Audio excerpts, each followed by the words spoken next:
La fe cristiana es única, pues verán ustedes, de acuerdo a la Biblia, todo el cristianismo, todo, el 100% depende de la veracidad de un solo evento, la resurrección. Nos dice Pablo, porque si Cristo no resucitó, vana es nuestra predicación y vana es nuestra fe. Y somos hallados falsos testigos de Dios, porque si los muertos no resucitan, tampoco Cristo resucitó. Y si Cristo no resucitó, vana es nuestra fe. Aún estamos en nuestros pecados y somos los más dignos de lástima de todos los hombres. Este lenguaje es duro y directo. Si no hay resurrección, no hay ni cristianismo ni salvación. Ninguna otra religión en la faz de la tierra lo apuesta todo en la veracidad de un suceso como lo hace el cristianismo. De manera que los relatos de la resurrección del Mesías en el Nuevo Testamento merecen un cuidadoso análisis y reflexión. Las evidencias históricas de la resurrección de Jesús se centran en básicamente tres pilares, que son la tumba vacía, el testimonio de los testigos que dicen haberlo visto y la radical transformación de los discípulos. Hechos que no tienen explicación a menos que Jesús haya resucitado corporalmente. Para académicos de ambos extremos, conservadores y liberales, es un hecho que Jesús murió en la cruz. Ambos coinciden en reconocer que si había algo que los soldados romanos sabían hacer muy bien, era matar. Ellos mismos operaban bajo amenaza de muerte si no cumplían los deseos de las autoridades. Por lo tanto, nadie se les iba a escapar. Es más, no existe en toda la historia de la antigüedad un solo relato de alguien que haya sobrevivido la crucifixión.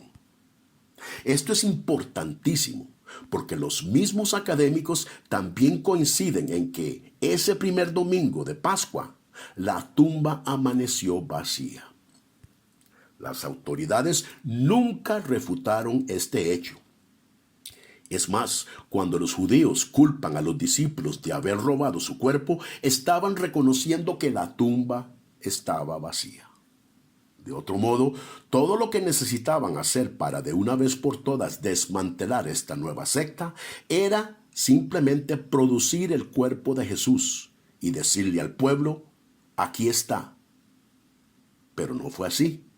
Es interesante que no es posible encontrar en documentos de esa época alguna indicación que una tumba o sepulcro se haya convertido en centro de veneración o peregrinación para los miembros de esta nueva secta religiosa. Algo que de seguro hubiera sucedido si hubieran encontrado el cuerpo de Jesús. Por otro lado, en vez de predicar en lugares lejanos donde nadie los conocía, los apóstoles iniciaron su misión en el mismo sitio donde solo días antes habían ocurrido los acontecimientos que habían conmovido a todo Jerusalén, exponiéndose a ser desmentidos por cientos de judíos hostil a su mensaje. Algo totalmente descabellado, a menos que estuvieran proclamando la verdad, que Jesús había resucitado.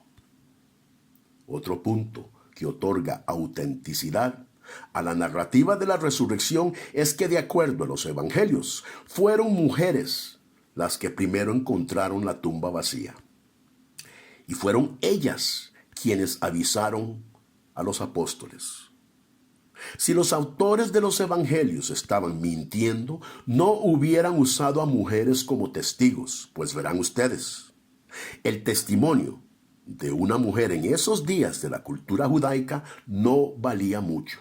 Y nadie que inventa una historia elige a un testigo poco fiable.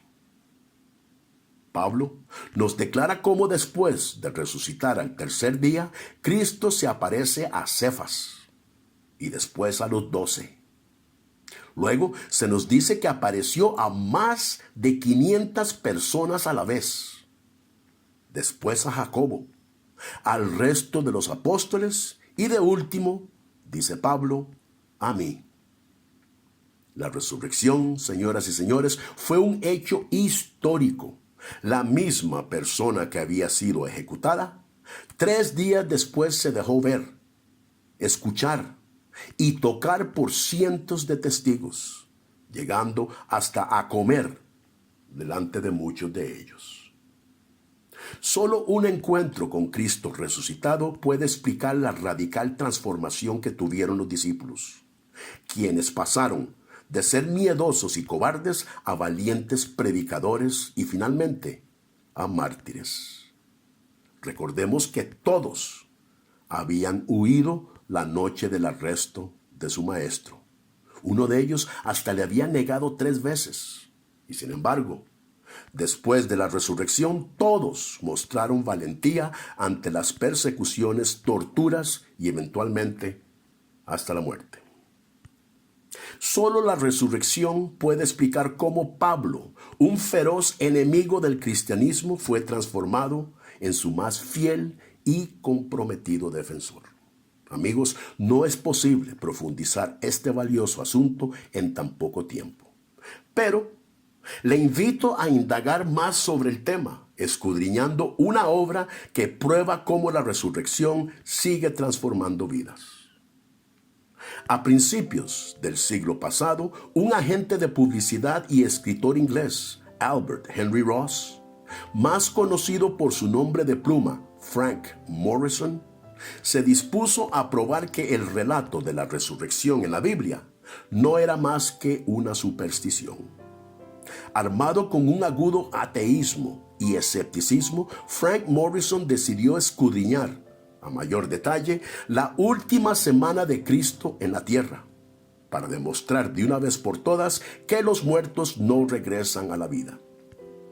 El libro que se propuso a escribir, sin embargo, no fue el que terminó, pues a manera que avanzaban sus investigaciones, se hacía cada vez más evidente que las pruebas apuntaban a todo lo contrario de lo que él esperaba.